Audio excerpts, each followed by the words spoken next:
The song. It is. بسم الله الرحمن الرحيم الحمد لله والصلاة والسلام على أشرف الأنبياء والمرسلين نبينا محمد وعلى آله وصحبه أجمعين اللهم انفعنا بما علمتنا وعلمنا ما ينفعنا اللهم زدنا علما إنك أنت عليم الحكيم اللهم اجعل هذه محاضرة حجة لنا لا حجة علينا يا رب العالمين أما بعد. In continuation of our class في كتاب النكاح, we're going to, yesterday we finished with muharramat fi nikah, people that are impermissible for you to marry. And we broke them down into two categories. One group were forever. And how many people were those? How many people did we come up with? 8 people? That's it? It was only 8? How many? 17? 19. It was 19. 19. All right. What were the 7? It was 7 plus 7 plus 4 plus 1. Who can tell me what they were? Mother, right? son, daughter, sister. You wrote them all down? All right, Carlos, I believe you. I believe you.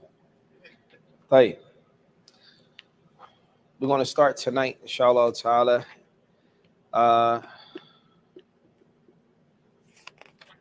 Tonight, we are covering the conditions in a marriage. So, if you recall, when we started, we spoke about the conditions of a marriage, right? What are the 4 conditions of a marriage? In order for a marriage to be valid, there are 4 conditions. What are they? Man and woman, proposal. The man, the woman. What else? Proposal, acceptance. The man, the woman. All right. What else? The offering. What else? Do it again. So it's 4. Number 1, ta'yin az-zawjayn, be specific about who you want to marry. Identify them, right? 2 people. Ridahuma, that they both are happy to get married. A wali, you have to have a wali present, and you have to have witnesses. And each one of them, at least the last 2, well, rather all of them, they have conditions. And we're not going to get into the conditions, but today we're going to speak about the shurut, or the conditions in the contract of the marriage. So before we start reading through the text of the Shaykh Rahimahullah, we're going to understand that conditions in a marital contract are 3 types.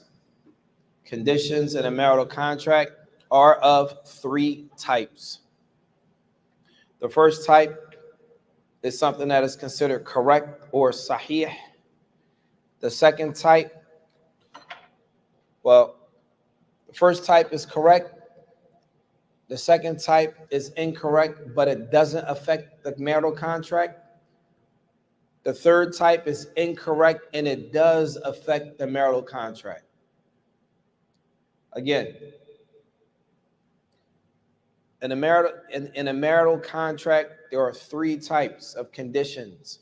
Conditions that are okay, acceptable. Conditions that are unacceptable. However, they don't affect the marital contract. Or the third part are conditions that are unacceptable and they do affect the marital contract. Is that clear?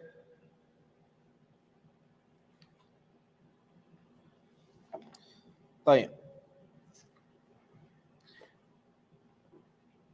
So the first type we're going to talk about is the ones that are correct.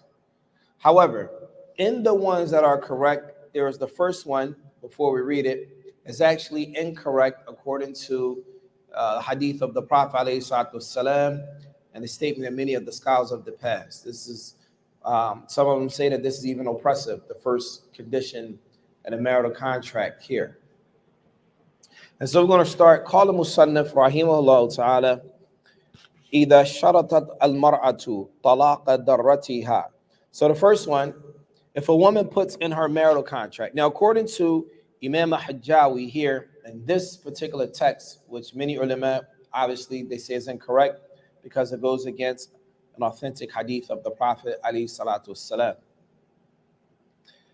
It says, إذا شرطت, if a woman puts in her contract that in order for me to marry you, you must divorce your other wife.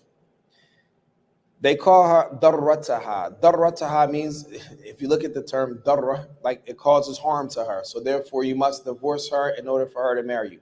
According to the text here, they say this is correct. But when you look at the explanation of this, and many of the scholars of the past, in addition to that, the hadith of the Prophet sallallahu alaihi wasallam, which said it's impermissible for a woman to make a condition for the man to divorce his previous wife in order to marry her. This is impermissible in Islam. This is impermissible in Islam. However, this particular statement falls under the contractual things that are correct, even though it's incorrect. That's just that one. Is that clear? Right. The second one. Ola yatasarra. Yatasarra is something that we don't do, but this is talking about the right hand possessed. We don't have those in our society, so we're going to skip that one. The next one, or the third one, وَلَا يَتَزَوَّجْ عَلَيْهَا.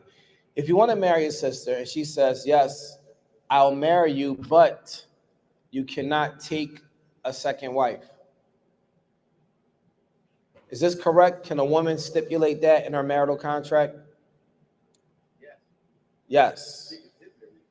Yes, she can stipulate it. And this is due to the hadith of the Prophet alayhi salatu wasalam, al-Muslimun ala shurutihim, that the Muslims are on the conditions that they set. If the man asqat haqqahu, meaning if a man leaves off his right, then that's on him. Some scholars say that, this shouldn't be allowed, but many scholars say it's khalas, it's permissible. So the third one here is Allah yatazawwaj alayha. So if a woman puts in her contract, I will marry this brother, but he cannot take a second wife.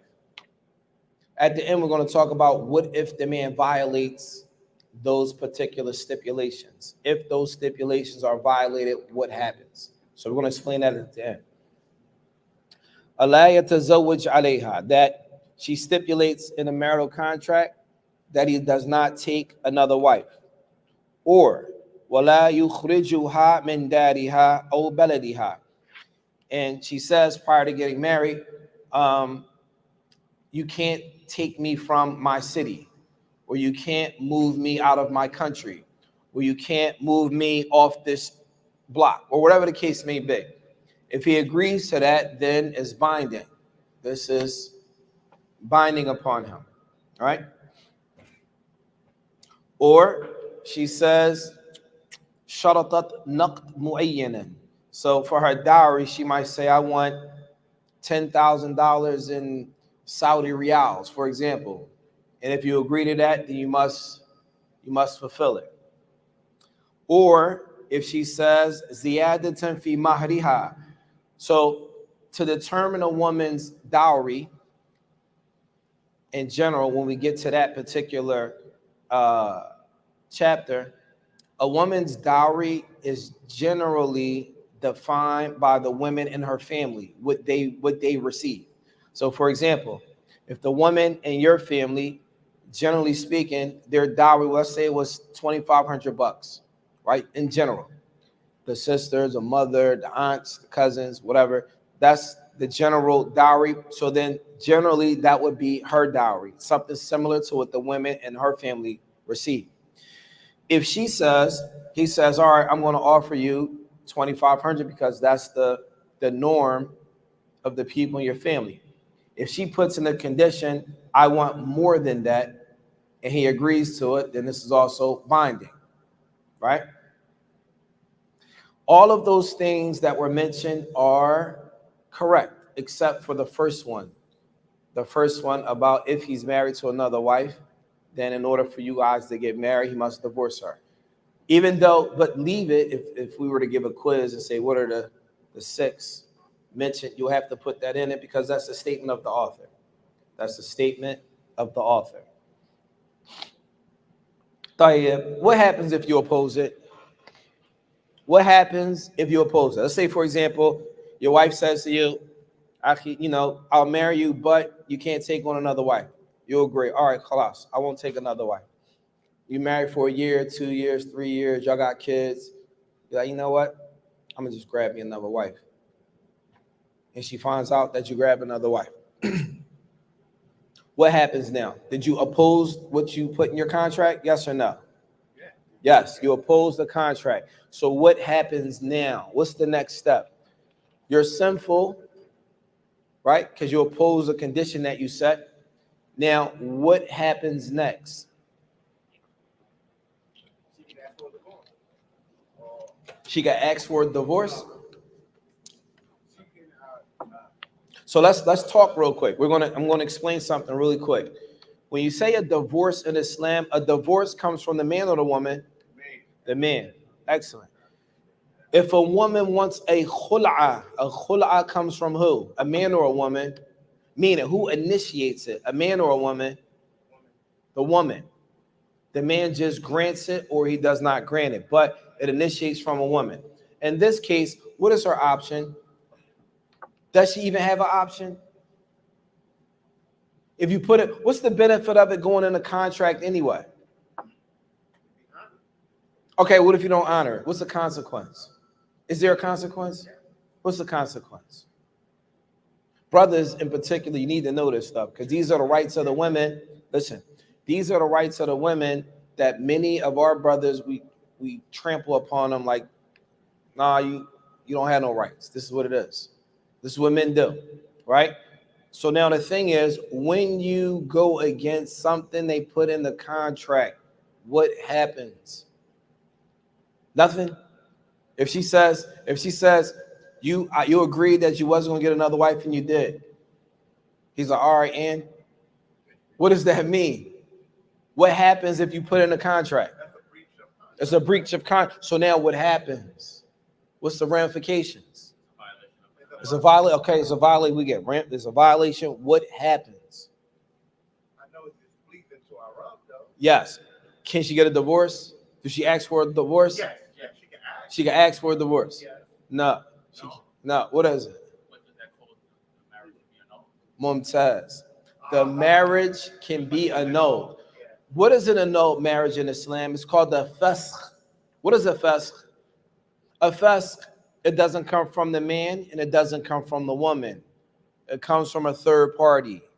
That third party would be the mahkama or a judge or any type of Islamic institute. So let's say, for example, they get married here. For example, Naeem's involved, there's the wali, the imam, the sheikh Abu Sajid, he's involved with he does the marriage. He knows the contract. She says, Imam Saeed, we agreed on a contract that he wouldn't take another wife, and he took another wife. Imam Saeed is going to confirm with the brother, is this true? Did you take another wife? He's going to say, yes, I took another wife. He's going to look at the sister and say to her, do you want to continue this marriage, yes or no? The choice is hers. If she says no, the marriage will be annulled at that point. He has no say in the matter. The man has no say in the matter as long as she wants to go through with it. Is that clear? Yes. I have a question. Yes. Is there an iddah period for the marriage? There's always an iddah. Anytime a woman is separated, there's always an iddah. Well, we'll speak about the specifics of the iddah when we get to that particular chapter. However, in this case here, if a man violates any contract or any stipulation, any condition If a man violates any condition or stipulation that they put in the contract that is a correct stipulation, like the ones we just mentioned, then, and he agrees to it, if he violates it, she has a right to seek an annulment. Now pay attention, sisters. Sisters, pay attention. If you put that in your contract and you go in front of the man or the masjid or the sheikh or whoever who presided over your particular issue, and he asks you if you want to fasq nikah, meaning you want to annul the marriage, and you say no, you cannot come back later and try to get it done later. It has to be done right then and there at that time. Is that clear? Play. Yes. So it only can happen one time at that time period. So for example, if she finds out her husband takes another wife, she's upset. She goes to the masjid, whatever. Listen, I want an annulment. If she says, this is what I want. So the imam or the sheikh is going to call the brother in, confirm it, talk to them. Are you sure this? Talk to the sister. Are you sure this is what you want? Make sure she understands the ramifications 100% across the board. That means he can't take you back unless new contract, etc., etc. But the marriage will be over. The marriage would be over. If she agrees to that, that's what she wants, then khalas. Islam doesn't oppress her. If that was something that was important to her, she doesn't have to be in that situation. Is that clear, brothers? Inshallah, that's clear, sisters. Right. فَإِنْ خَالَفَهُ, and it says, if the man opposes it, فَلَهَا فَسْقٌ, then she has a right for an annulment. She has a right for an annulment. Now, an annulment in Islam comes from a third party. It doesn't come from the man, the husband, nor does it come from the wife. Even if the man still want, man, man, that's my wife, man, you tripping. No, this is what you signed up. This is what you agreed to. So, brothers, when you get married to sisters and they put those stipulations, you need to understand the ramifications. You need to understand the ramifications. What does it actually mean Islamically? Go ahead. Question. Yes. The khula, that has to be a third party. The khul'ah? No. The khul'ah is granted by the man, the husband. He grants his wife a khul'ah. And there's also a iwad. And in the iwad is that once he grants the khul'ah, then she will return back the dowry and khalas. She'll be released. Okay?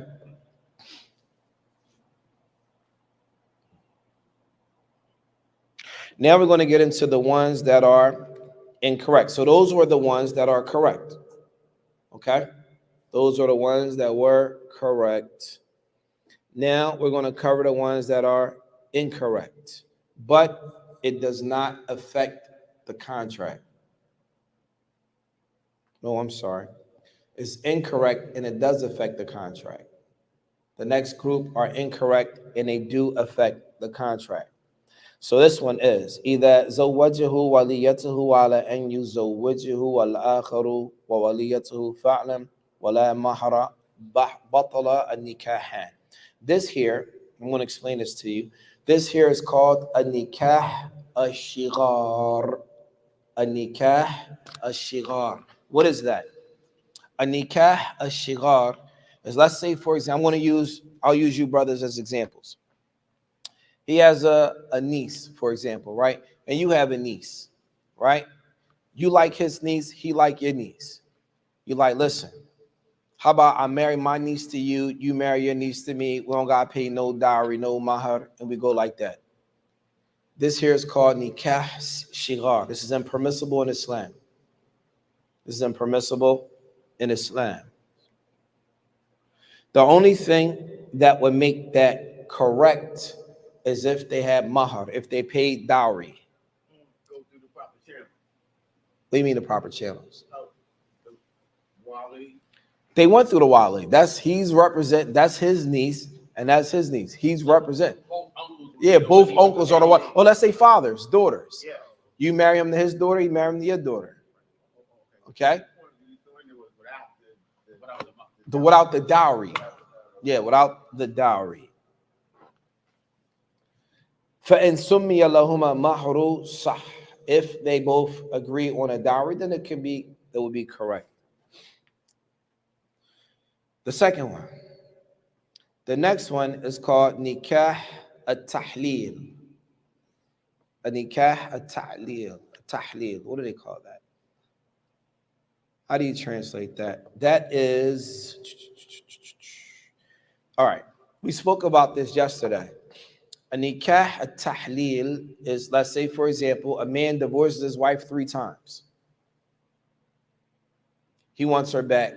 So he says, listen, I need you to marry my wife, have intercourse with her, divorce her so I can marry her back. This is also impermissible. And this nikah, if this was done in the contract, then this is put in the contract. All these things were put in the contract. So everything we're talking about is put in the contract. So he puts in the contract, marry my wife, and then once you do no, this is invalid. This nullifies the marriage. This nullifies the marriage. Is that clear? That's the second one. Or even if they don't put it in the contract, but that was the intention behind it. Even if, yes, it still nullifies the marriage.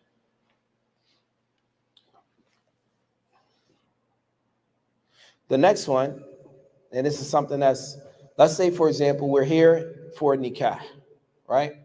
So the wali is here, and the man who wants to get married to her are here. If he says to the man, Ana zawajtuka, I will marry you to this woman next month in the sitting for the nikah.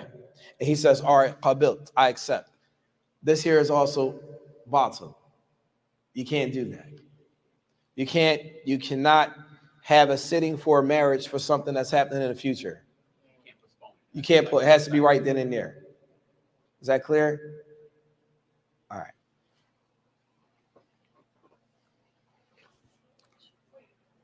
Yes. You could postpone the marriage. We're talking about in the sitting of the nikah. Right now, for example, they're doing a marriage in the masjid.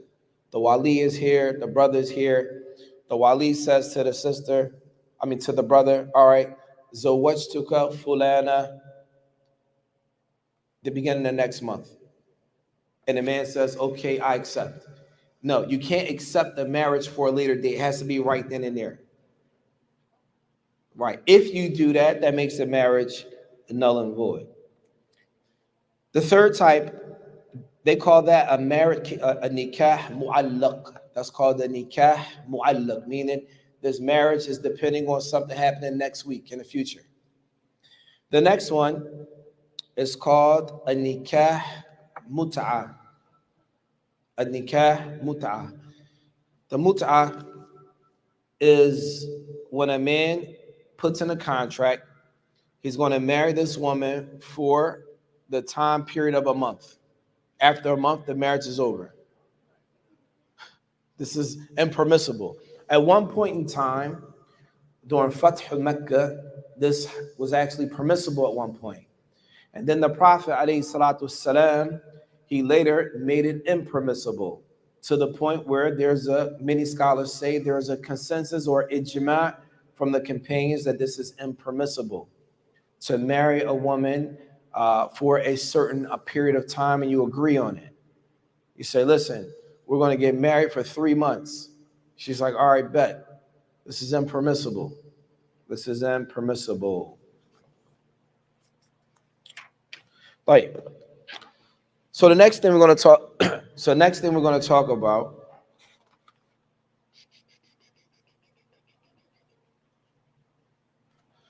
the third part. I missed it. Now we're going to talk about the third part that does not affect the contract. All right? It's incorrect. This is a faulty condition, but it doesn't affect the marital contract. So, for example, if a man violates this, she's like, oh, I got a right for an annulment. Let me head down here to IMFC. Let me head over here to the masjid. No, it's incorrect, but there's no effect of it. So this one is, وَإِنْ شَرَطَ Allah mahra laha. If a man says in a marriage, all right, I'll marry you, but I don't want to give you no mahar. Is his marriage correct? Yes, the marriage is correct, but he still owes her a mahar. You understand? The marriage is correct, but he still owes her a mahar. It doesn't matter what you say. I don't want to give her. No, that's her right. You understand? It's obligatory. You can't remove it. The second one, he puts in a condition, a sharat la nafaqa. He puts in a marital condition, I'm going to marry you, but I don't want to spend on you. Now, here's the thing. She can agree, and this is very important, sisters. Pay attention to this. I don't want to get, brothers might be in trouble after this one. Listen, she can agree. You can get married to her and say, all right, I don't want to spend no money on you. But for him to make it a condition, he can't do that. Because even if she agrees, okay, you don't got to spend on me, she can always later say, no, I changed my mind. You owe me here in this town, you owe me my maintenance. That then, once she says that, it becomes obligatory for, well, wait, before we got married, I told you I wasn't going to do that. Well, that holds no weight in Islam. That holds no weight. Brothers, it holds no weight. You don't believe me, you're going to go ask somebody else. It holds no weight. All right? Now pay attention. If she's okay with you not spending, that's fine. But at any point in time, if she says, no, I want you to spend on me, then that becomes your obligation. It becomes your obligation. But the third one, and he makes it a condition, and yaksam laha aqal min darratiha. He makes it a condition that I'm going to spend less time with you than with my other wives, or I'm going to spend more time with you than my other wife. Meaning, he makes that a condition. This condition that is set is incorrect again. If they agree on that amongst themselves, that's one thing. But for him to make it a stipulation in the marriage is incorrect. Now, let's say, for example, a brother says, well, listen, that's all I could do. Then at that point in time, he has an option. You can either stay married or you don't have to stay married. No one's forcing you to stay married. Another one, it says, asharata fihi khiyar. Let's say, for example, a brother marries his sister, and he says, since I don't really know you like that, we get married, but, we're going to go for a 3-month trial period. You know what I mean? After 3 months, I got the option to back out. I'm just letting you know that's, you know what I mean? This is also impermissible. He can say that, but this holds no weight in Islam. Like a trial period. Like a car lease. Yeah, like an option to buy. Not even a lease. You test drive it for 3 months. So isn't that like the same as with the contract, but doesn't have any effect on it? That's what I said. This one has no effect on it. Yeah, this is what this means. She gets married to the brother. He says this. It's like, whatever, dude. This, you can't do that. Right? Even though that's what he believes he wants to do, you can't do that. She has that contract, so they married. Mm-hmm.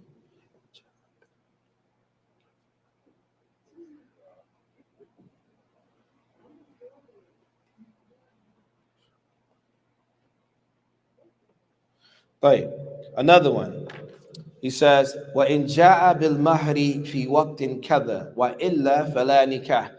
If a man says, all right, I'm going to come with the mahar money by next Friday. She's like, all right. But if I don't come with it, then there's no marriage. She says, well, if you don't come with the mahar that we agree, this is after they're married. She said, if you don't bring it by this day, then there's no marriage. Whatever. He still owes it, even if he doesn't have it. وَهُوَ فِي ذِمَّتِهِ. Dhimmatihi means it's like it's attached to his neck. He has to pay that mahar.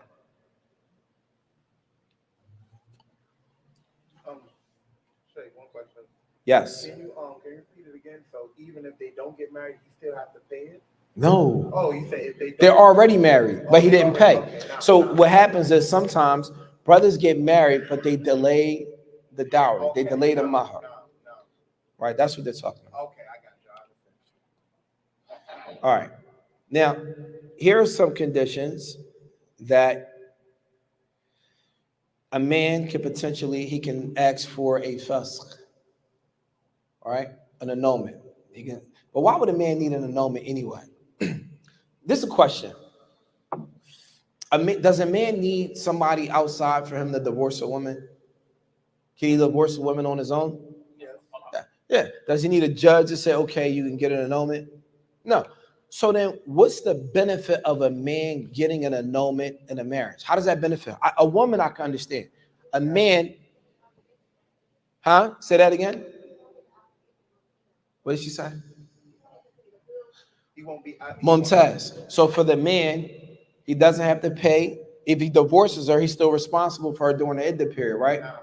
Okay, so he removed them that, and also, what else does he get back? He may even get back his dowry. So then there's a fiscal benefit for him in getting an annulment as opposed to divorcing her. Is that clear?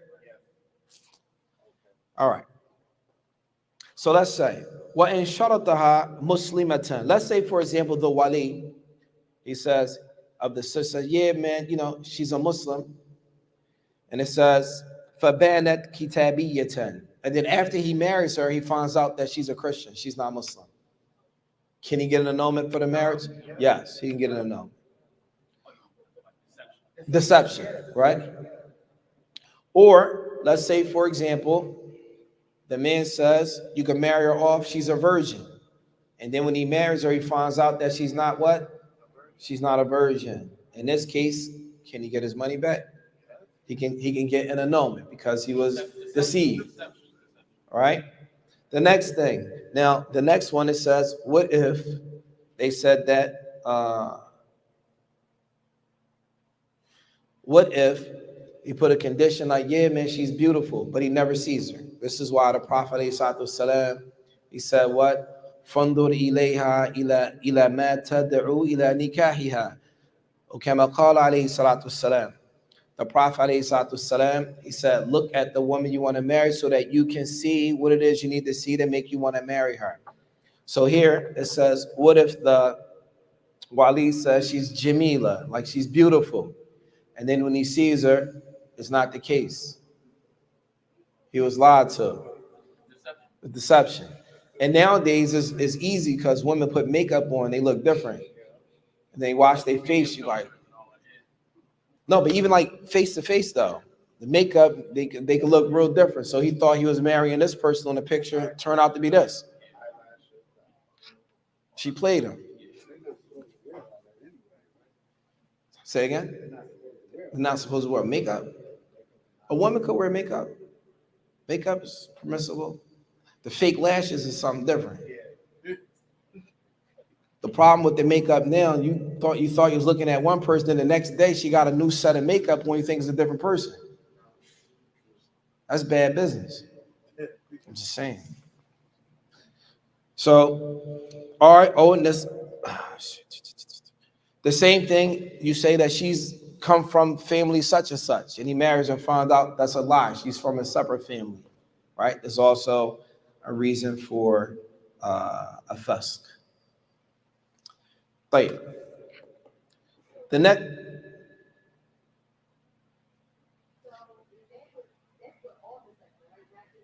Yes, all deception. We're just going through the book though.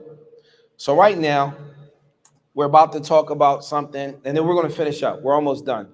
Because today we weren't going to go long because the class after this, there's a lot we're going to cover, inshallah. So today, we're going to open up the part dealing with blemishes, defects, or shortcomings of a spouse, a man. Okay? So, and this is we're going to speak about some things. This is for a mature audience when we talk about this here. We got to be mature about it because these are issues that women may deal with their husbands, but maybe they don't talk about it, right? So the author, rahimahullah, so right now we're dealing with blemishes of the spouse, shortcomings of the spouse, or defects in the spouse that may not necessarily be spoken about, right? So it says, وَمَنْ وَجَدَتْ زَوْجَهَا مَجْبُوبًا. Whatever woman gets married and she finds that her husband, his private parts are removed. It's not there. When she gets married, the origin is that the word nikah means intimacy, right? So the fact that they got married, then she's prevented from being intimate with that spouse. That's considered a defect in the man. In this case, she has a right for a fusk or an annulment, right? And this is, even if he doesn't want to let her go, she's free to go. However, if she stays there and does not complain about it, and it's like, all right, I'm cool with it, and then after a year, she's not cool with it no more, no. Once you show that you're okay with it, then that right for a fusk is removed, right? Because otherwise, she'll just dangle that over his head every time. What? Say something else. Yeah. I'm going right there. I'm just saying. Say something else. Huh? Yes, she can use that to manipulate him, right? Right. The next one. Oh, so either it's removed completely or بقي له ما لا يطأ به فلها فسق. Or if it's not removed, but it's a portion remaining, but not enough for them to be intimate with. Not enough for them to have sexual intercourse with. In that regard, she also has a right for a fusk. Likewise, if it's small, if it's not suitable for that particular spouse, etc., she has a right for a fusk. If she's not able to be intimate with her husband. Right.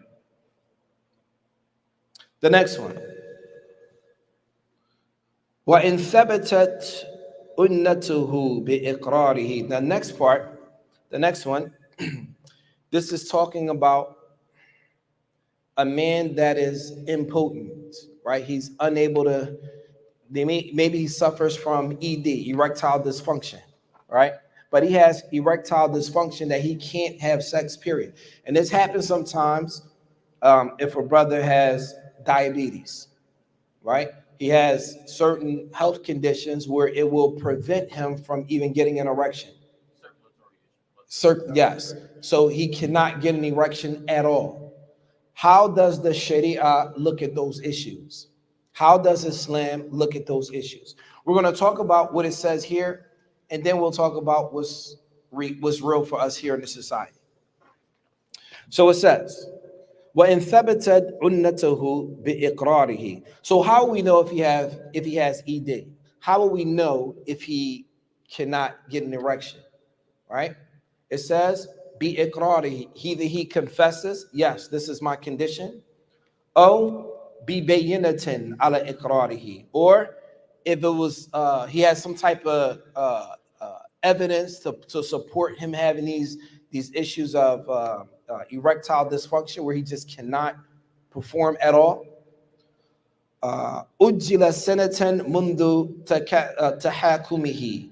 Then in this case, they are to wait a year to see if he's able to perform sex with his wife within that year.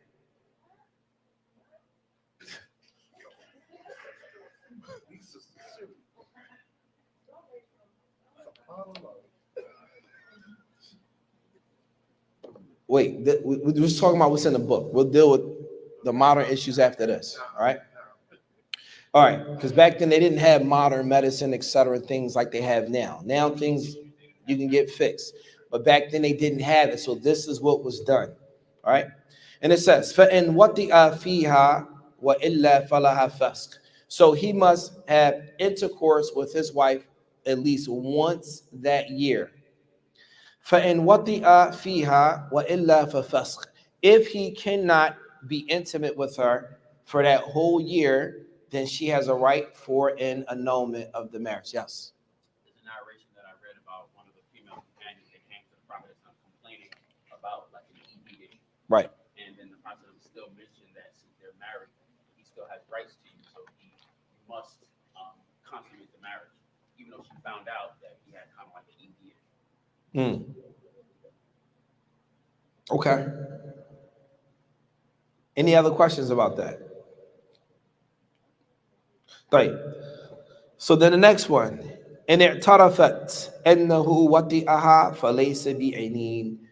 If the wife, if she says, yes, we were intimate, then khalas, that stigma is also removed from him at that point.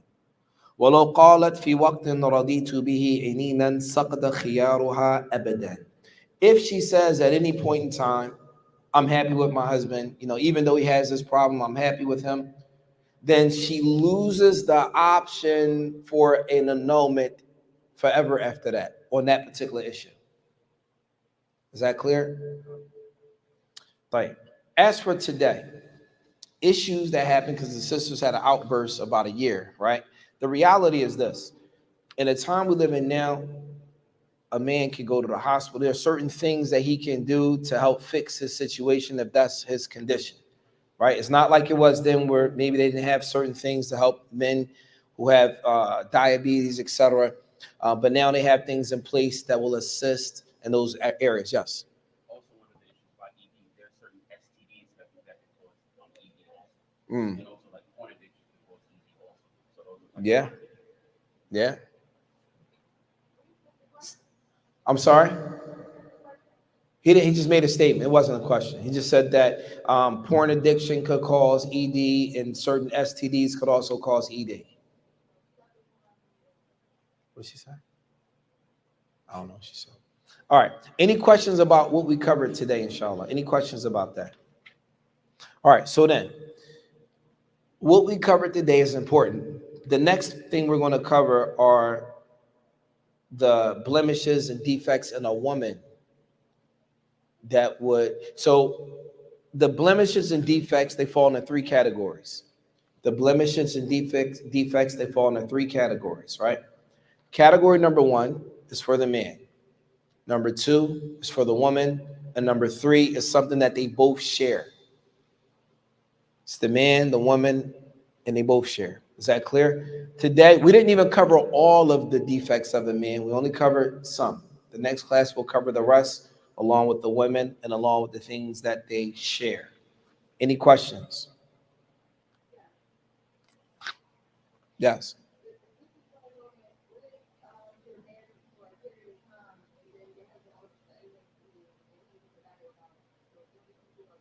What did she say?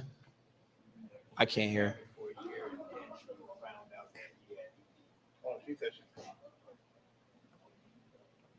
She's not coming over. She's coming to the wall. Yeah.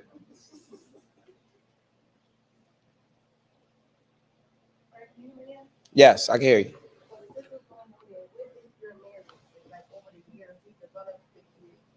He develops what? ED? Okay.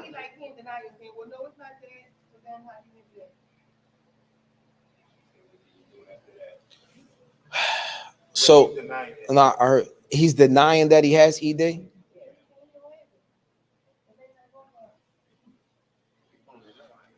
I mean, that's a general, I mean, if he's denying it, then maybe he doesn't have it. Then what?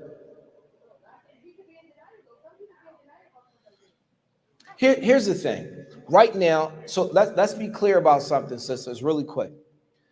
Right now, we're talking about an annulment of a marriage. These are things that can make the marriage become annulled, right? However, we didn't get into the issue of a khula. A woman can always, a woman and brothers, if you're married to a sister and she just does not like you anymore, she can ask for a khula. Brothers, wake up.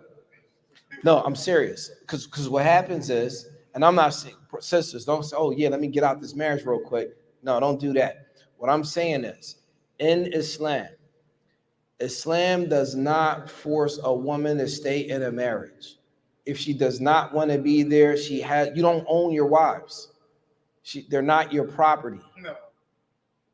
Your wife is not your property. Hiya hurra. She's a free woman. You guys got married by choice, not ijbari. Nobody forced her to marry you. And once she's married to you, it does not mean she's your slave. You don't own her.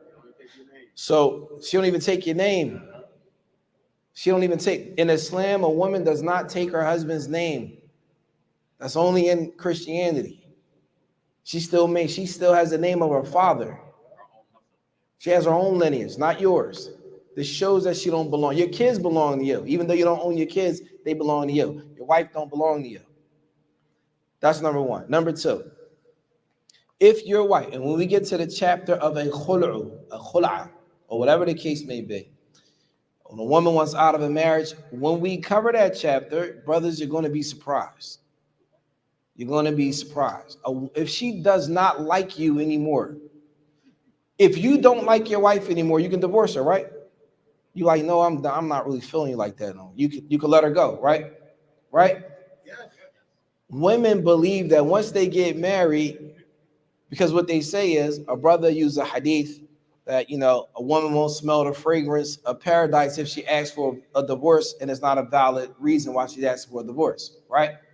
Is everyone familiar with that? Yes. Like, if a woman does not like her husband anymore, that's not a valid reason? Of course. Just like for you, brother, if you don't like her anymore, she gets on your nerves, you're not feeling her, you can divorce her. But what happens to her? If she wants out, she can't get out the marriage? Huh? Yes. And if a sister does want out, and maybe you're oppressing your wife, brother, she don't belong to you. She belongs to Allah subhanahu wa ta'ala. That's just it. And this is Islam. This is Islam, though. This is not personal feelings. This is our religion. Now, it doesn't mean that once you hear stuff like this, next you know we hear the khul'a rate jumping up. Brothers like, yeah, you said in your class, man. Nah, what I'm saying is keeping the family together is always better. Keeping a family together, especially with children involved, especially in our community where there are high rates of divorce, high rates of single parent homes. And if anyone looks at research for single mother homes with kids, the success rate of those children are not as well or not as high as the success rate of children that grow up in two-parent homes or even homes with the father. So this is very important. So sisters, I know sometimes you might be in your feelings, but if you got kids, you might want to try to make it work. Try to make it work before you hit the eject button. Try to make it work, right? And that's that. So understand, right now we're talking about an annulment of the marriage, not a khul'a or talaq or anything like that. An annulment is what we're talking about here. Now, if your husband all of a sudden he gets ED and he didn't have before, then she should figure out a nice way to convince him that maybe he does have a problem. Because maybe the way she talks to him, it makes him offensive. Maybe he gets offended. She might be like, Dad, what's up with you? Now you're in his feelings, right? That's because for men, that's a sensitive topic. So you gotta, and see, that's another problem with our women. A lot of our women, they act like men. So it's like, it's almost, I'm gonna just be honest, y'all. If a woman's saying that to her husband, he don't see his wife. He's seeing a man saying that to him because she's all aggressive. Now he's gonna get defensive now. All right. For our women only, if you know how to be soft, you can say something to a man and hurt his feelings, but he won't feel bad. He'll be like, Dad, maybe I do need to get checked out. But if you say it in a way to make him feel bad, he's gonna be defensive. So whoever asks that question, sister, because it's probably not you, it's a friend of a friend of a friend that told you to ask the question, right? You know what I'm saying? You need to tell your friend who told your friend who told your friend to be soft and gentle with her husband and talk to him in a nice way. You know, you get more bees with honey than you do with vinegar, right? You speak to him in a nice way and maybe he will understand and say, you know what, maybe you're right. Let me go get my situation checked out. Sometimes it's that easy. Anyway, any other questions? Oh, طيب. So we're going to stop with that, inshallah. Subhanaka Allahumma wa bihamdik. Ashhadu an la ilaha illa ant. Astaghfiruka wa atubu ilayk. Assalamu alaikum wa rahmatullahi wa barakatuh.